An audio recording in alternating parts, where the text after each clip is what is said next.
नमस्कार दोस्तों, आप सभी का स्वागत है आपके अपने YouTube चैनल ज्ञान स्टडी LMP पर।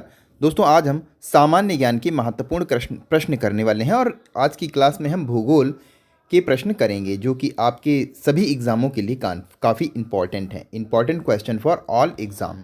तो आइए दोस्तों, आज की क्लास शुरू करेंगे। क्लास शुरू करने से पहले अगर दोस्तों आप चैनल पर पहली बार आए हैं तो चैनल को सब्सक्राइब कर लें, साथ में बेल आइकन को अंडर प्रेस कर लें जिससे डेली की डेली जो हमारी क्लास होती है उसकी जानकारी आपको मिल सके। तो अब दोस्तों आइए आज की क्लास शुरू करते हैं। आज की क्लास का हमारा पहला प्रश्न आ जाता है। पहला हमारा प्रश्न है, पृथ्वी का कोर मुख्य रूप से बना है, किस चीज़ का बना है आपको यहाँ पर बताना है। निकिल और तांबे से, निकिल और एल्युमिनियम से, निकिल और लोहा से, निकिल और मैग्नीशियम से। तो ये दोस्तों बना हुआ है निकिल और लोहा से। तो यहाँ पर दोस्तों हमारा सी ऑप्शन दोस्तों सही उत्तर हो जाएगा। सी ऑप्शन दोस्तों यहाँ पर हमारा सही उत्तर हो जाएगा। यहाँ से आप इसकी थोड़ी जानकारी ले सकते हैं। पृथ्वी का सबसे आंतरिक परत कोर है जिसकी त्रिज्या की बात कर ली जाए तो इसकी त्रिज्या 3500 किलोमीटर की है। इसके बाद दोस्तों केंद्रीय कोर का ताप और दाब बहुत अधिक होता है।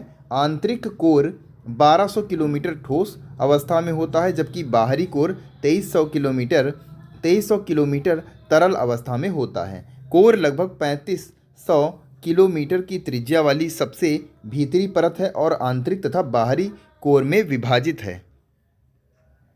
आंतरिक कोर को 350 किलोमीटर की दायरे में मुख्य रूप से निकिल और लोहे से बना है। भीतरी परत को नाइफ यानी Ni निकिल, Fe फेरस लोहा भी होता है।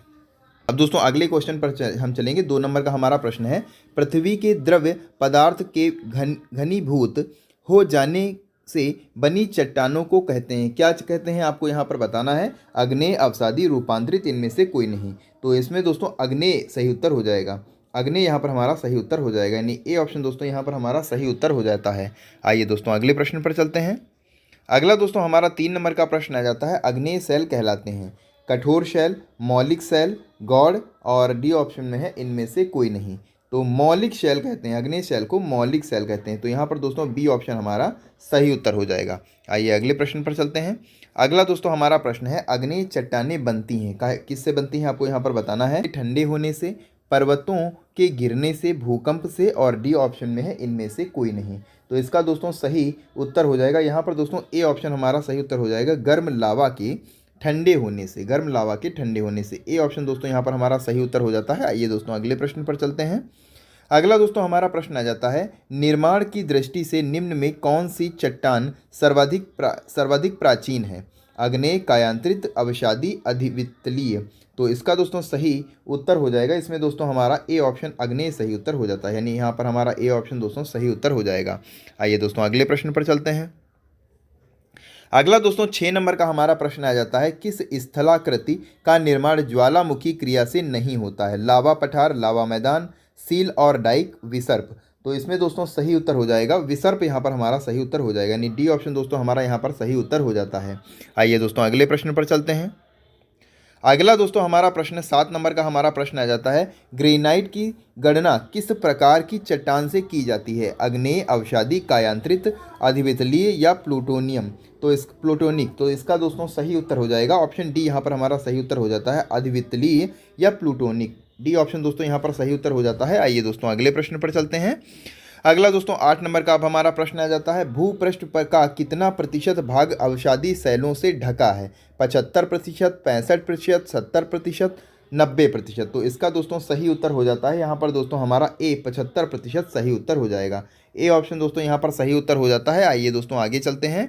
अगला दोस्तों प्रश्न चलते हैं। अगला प्रश्न हमारा आने वाला है। अगला प्रश्न हमारा 9 नंबर का प्रश्न आ जाता है, धरातल के सर्वाधिक भाग का निम्नलिखित में से किस चट्टान का विस्तार पाया जाता है। किस में पाया जाता है। अग्नेय चट्टान, अवसादी चट्टान, कायांतरित चट्टान, इनमें से कोई नहीं। तो इसमें दोस्तों सही उत्तर हो जाएगा अवसादी चट्टान।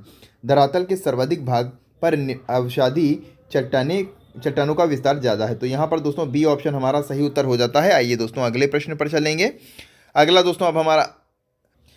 दोस्तों 10 नंबर का हमारा प्रश्न आ जाता है, भूपृष्ठ की बनावट में अवसादी से शैल योगदान है। 5%, 8%, 10%, 15%। तो इसका दोस्तों सही उत्तर है 5%। 5% दोस्तों यहाँ पर सही उत्तर हो जाता है, यानी यहाँ पर हमारा ए ऑप्शन दोस्तों सही उत्तर हो जाएगा। आइए दोस्तों अगले प्रश्न पर चलेंगे। अगला दोस्तों हमारा प्रश्न आ जाता है 11 नंबर का हमारा प्रश्न है, अंत सागरीय भूकंप द्वारा उत्पन्न समुद्री लहरों को क्या कहा जाता है? शार्क, सुनामी, स्केल और केम। तो इसमें दोस्तों सही उत्तर हो जाएगा सुनामी। तो यहाँ पर इसमें दोस्तों सुनामी सही उत्तर हो जाएगा। यहाँ पर हमारा बी ऑप्शन दोस्तों सही उत्तर हो जाएगा। आइए दोस्तों आगे चलते हैं, अगला दोस्तों प्रश्न पर चलेंगे। अगला दोस्तों हमारा प्रश्न है 12 नंबर का हमारा प्रश्न है, निम्नलिखित में से कौन सी चट्टान जैविक चट्टानों के अंतर्गत आती हैं? क्वार्ट्जाइट, संगमरमर, कोयला और ग्रेनाइट। तो इसमें दोस्तों सही उत्तर हो जाएगा 12 नंबर के हमारा प्रश्न का सी सही उत्तर हो जाएगा। सी यहाँ पर सही उत्तर हो जाएगा, कोयला हमारा सही उत्तर हो जाएगा। सी ऑप्शन दोस्तों यहाँ पर सही उत्तर हो जाता है। आइए अगले प्रश्न पर चलते हैं।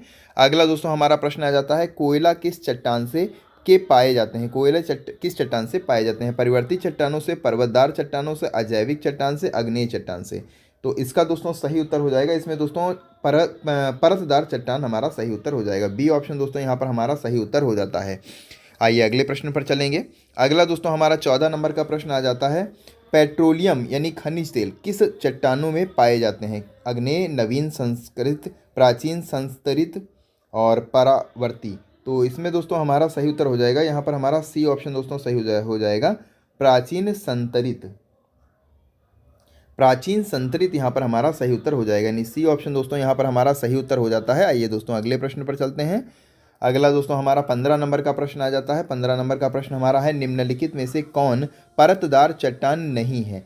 चूना पत्थर, बालू का पत्थर, शेल और क्वार्ट्जाइट। तो इसमें दोस्तों क्वार्ट्जाइट हमारा सही उत्तर हो जाएगा, यानी यहाँ पर हमारा डी ऑप्शन दोस्तों सही उत्तर हो जाएगा। डी ऑप्शन दोस्तों इस प्रश्न का सही उत्तर हो जाता है। आइए दोस्तों आगे चलते हैं। अगला दोस्तों 16 नंबर का हमारा प्रश्न आ जाता है, किस देश में भूकंप से उत्पन्न विनाशकारी समुद्र तरंगों को सुनामी कहते हैं? Mexico, Japan, Britain, New Zealand. तो इसमें दोस्तों जापान हमारा सही उत्तर हो जाएगा, यानी यहाँ पर हमारा बी ऑप्शन दोस्तों सही उत्तर हो जाता है। आइए दोस्तों अगले प्रश्न पर चलते हैं। अगला दोस्तों हमारा 17 नंबर का प्रश्न आ जाता है, निम्नलिखित में से कौन विलग प्रकार की चट्टान है? बलुआ पत्थर, चूना पत्थर, संगमरमर, कालो मेरेट। तो इसका दोस्तों सही उत्तर हो जाता है, यहाँ पर हमारा सी ऑप्शन दोस्तों संगमरमर सही उत्तर हो जाएगा। सी ऑप्शन यहाँ पर सही उत्तर हो जाएगा। ये दोस्तों अगले प्रश्न पर चलेंगे। अगला दोस्तों 18 नंबर का हमारा प्रश्न आ जाता है। 18 नंबर का हमारा प्रश्न है, पृथ्वी के आंतरिक भाग में किस चट्टान का निर्माण अधिक ऊष्मा और दबाव से होता है? आग्नेय चट्टान, अवसादी चट्टान, कायांतरित चट्टान, ज्वालामुखी चट्टान। तो इसका दोस्तों सही उत्तर हो जाता है कायांतरित चट्टान, यानी यहाँ पर हमारा सी ऑप्शन दोस्तों सही उत्तर हो जाता है। आइए दोस्तों आगे चलते हैं। अगला दोस्तों हमारा प्रश्न आ जाता है 19 नंबर का हमारा प्रश्न है, बलुआ पत्थर परिवर्तित होता है, किस में परिवर्तित होता है आपको बताना है? नीश में, सिस्ट में, क्वार्ट्जाइट में, ग्रेफाइट में। तो इसमें दोस्तों ये परिवर्तित होता है क्वार्ट्जाइट में। तो यहाँ पर दोस्तों सी ऑप्शन हमारा फिर से एक बार सही उत्तर हो जाता है। सी ऑप्शन यहाँ पर हमारा सही उत्तर हो जाएगा। आइए दोस्तों आगे चलते हैं। अगला दोस्तों हमारा प्रश्न है, चूना पत्थर का कायांतरित रूप है, क्या कौन सा रूप है आपको बताना है? संगमरमर, स्लेट, ग्रेनाइट, क्वार्ट्जाइट। तो इसमें दोस्तों चूना पत्थर का कायांतरित रूप हो जाता है संगमरमर। दोस्तों यहाँ पर हमारा सही उत्तर हो जाएगा, यानी यहाँ पर हमारा ए ऑप्शन सही उत्तर हो जाता है। आइए दोस्तों अगले प्रश्न पर चलते हैं। अगला दोस्तों हमारा प्रश्न 21 नंबर का हमारा प्रश्न आ जाता है, पवन अपवर्तन से कौन सी भू आकृति उत्पन्न होती है? रफा भूमि, रंगफा भूमि, ढेर, ए बी दोनों और जुगेन। तो यहाँ पर दोस्तों जुगेन हमारा सही उत्तर हो जाएगा, यानी यहाँ पर हमारा डी ऑप्शन दोस्तों सही उत्तर हो जाएगा। जुगेन के बारे में दोस्तों नीचे जानकारी हम आपको देंगे। जुगेन भू आकृति हवा के कटान से उत्पन्न होती हैं। जुगेन के बारे में यहाँ से आप जानकारी ले सकते हैं। यह मेज के आकार की भूमि है, ज़्यादातर शुष्क और अर्ध शुष्क क्षेत्रों में देखा जाता है और चट्टान का नरम भाग हवा से नष्ट हो जाता है और कठोर भाग वैसा ही बना रहता है। ये दोस्तों जुगन की है। अब बात करेंगे रंगफा भूमि की बात करेंगे तो रंगफा भूमि ग्लेशियर के कटान से बनते हैं।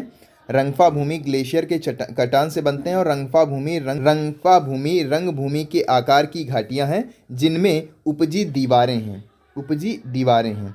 अगला अब दोस्तों ढेर की बात करेंगे। ढेर क्या होता है?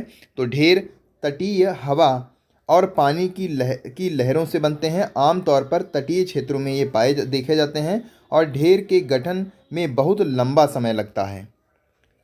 तो इस प्रकार दोस्तों ये हमारी जानकारी हो जाती है। अब दोस्तों 22 नंबर का हमारा प्रश्न है, निम्नलिखित में कौन सी रूपांतरित चट्टान है? नीश, ग्रेनाइट, कोयला, चूना पत्थर। तो इसमें दोस्तों सही उत्तर हो जाएगा नीस, हमारा सही उत्तर हो जाएगा नीस रूपांतरित चट्टानें होती हैं। तो यहाँ पर हमारा ए ऑप्शन सही उत्तर हो जाएगा। आइए दोस्तों अगले प्रश्न पर चलेंगे। अगला दोस्तों हमारा प्रश्न आ जाता है, नीस चट्टान निम्नलिखित में से किस कोटि की हैं? आग्नेय, परतदार, परिवर्तित, ज्वालामुखी। तो इसका दोस्तों सही उत्तर हो जाएगा, इसका दोस्तों सही उत्तर हो जाएगा परिवर्तित, यहाँ पर हमारा सही उत्तर हो जाएगा, यानी सी ऑप्शन दोस्तों यहाँ पर हमारा सही उत्तर हो जाएगा। आइए दोस्तों अगले प्रश्न पर चलते हैं।